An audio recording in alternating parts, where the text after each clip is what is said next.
मंडळी, काल पहलगामच्या बसरन खोऱ्यात दहशतवादी हल्ला झाला आणि या दहशतवादी हल्ल्यामध्ये जवळपास 30 जणांचा मृत्यू झाल्याची आत्ताच्या क्षणी आलेल्या बातमीनुसार अपडेट आहे। आणि यामध्ये महत्त्वाचं म्हणजे काय तर महाराष्ट्रातील जवळपास 6 जणांचा यामध्ये मृत्यू झाल्याची माहिती आहे।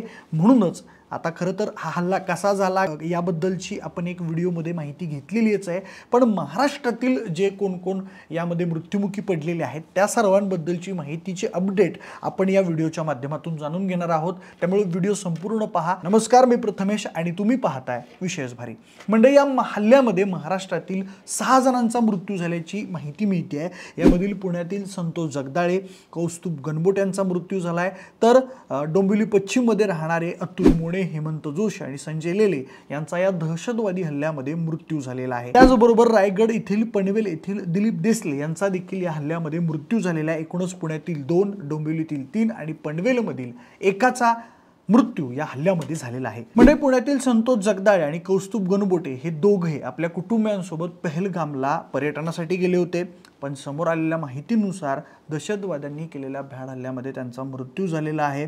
खरं तर कालपासूनच संतोष जगदाळे आणि गणबोटे यांच्या घरी वेगवेगळ्या नातेवाईकांचा, त्यांच्या आप्तेष्टांची गर्दी होत होती, पण आज त्यांचं पार्थिव पुण्यात आणलं जाईल असं प्राथमिक माहितीनुसार समजतंय। मुरलीधर मोहोळ, जे की केंद्रीय हवाई आणि राज्य वाहतूक मंत्री आहेत, त्यांनी दिलेल्या माहितीनुसार आज एका विशेष विमानानं त्यांचं पार्थिव जे आहे ते पुण्यामध्ये आणलं जाणार अशी त्यांनी माहिती दिलेली आहे।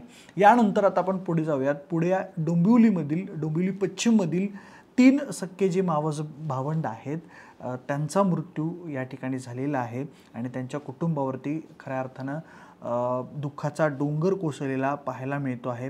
मंडळी, त्यामधील पहिले जे आहेत ते अतुल मोने, त्यांचं वय 43 आहे आणि ते मध्य रेल्वेमध्ये सिनियर सेक्शन इंजिनियर म्हणून काम करत होते आणि त्यांची पत्नी आणि 18 वर्षीय मुलीसोबत ते काश्मीरला गेले होते।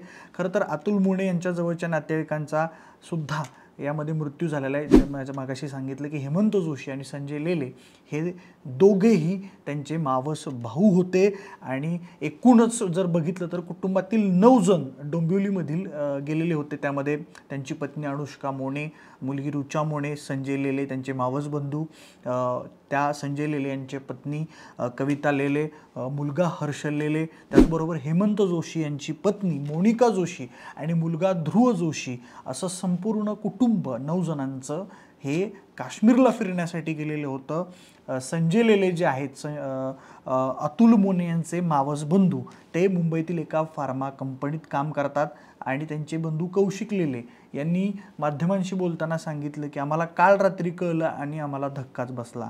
ही खऱ्या अर्थानं मन सुन्न करणारी घटना आहे। आम्ही तिकडे कायम पर्यटनासाठी जात असतो, असं कधी होत नाही, पण हे जे घडलेलं आहे ते फारच दुर्दैवी आहे।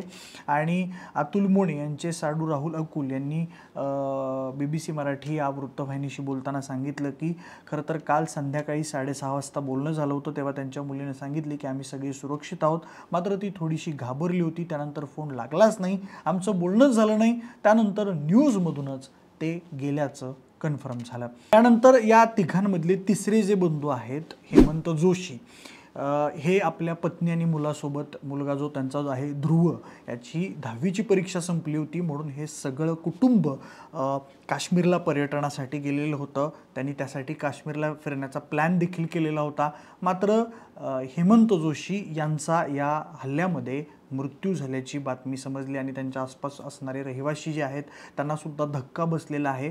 खरं तर सासऱ्यांनी, त्यांचे जे सासरे आहेत त्यांनी या बातमीला दुजोरा दिला।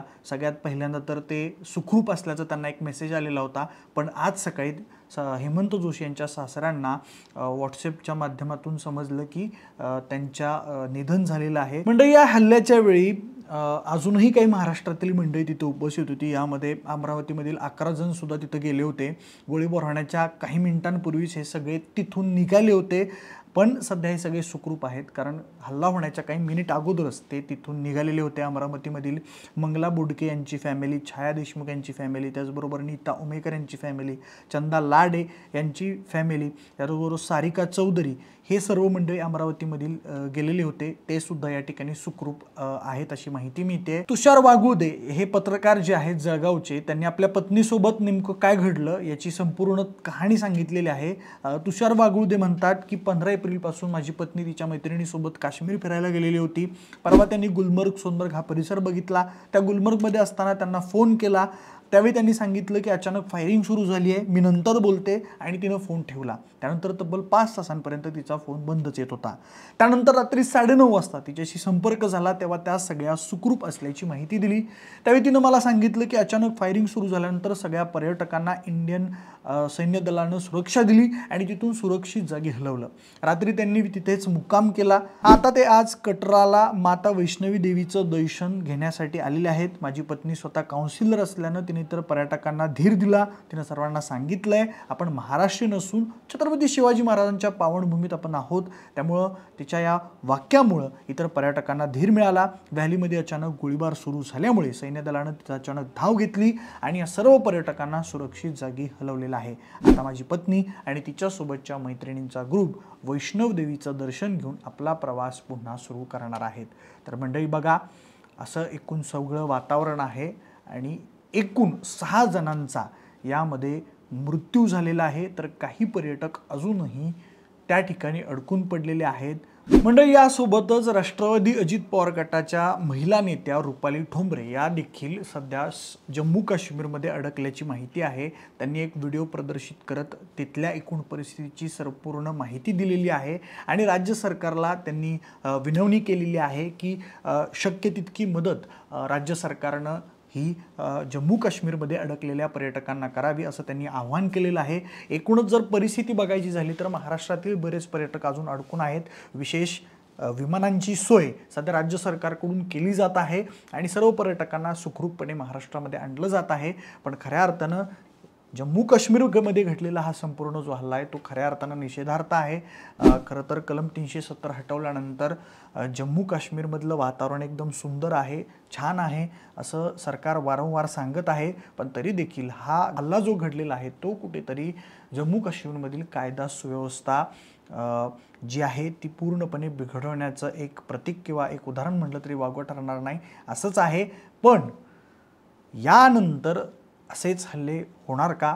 राज्य सरकार असेल, तिथलं स्थानिक किंवा केंद्र सरकार असेल, या संपूर्ण हल्ल्याकडे कसं बघतंय, या संपूर्ण हल्ल्याचा तपास कसं करतंय?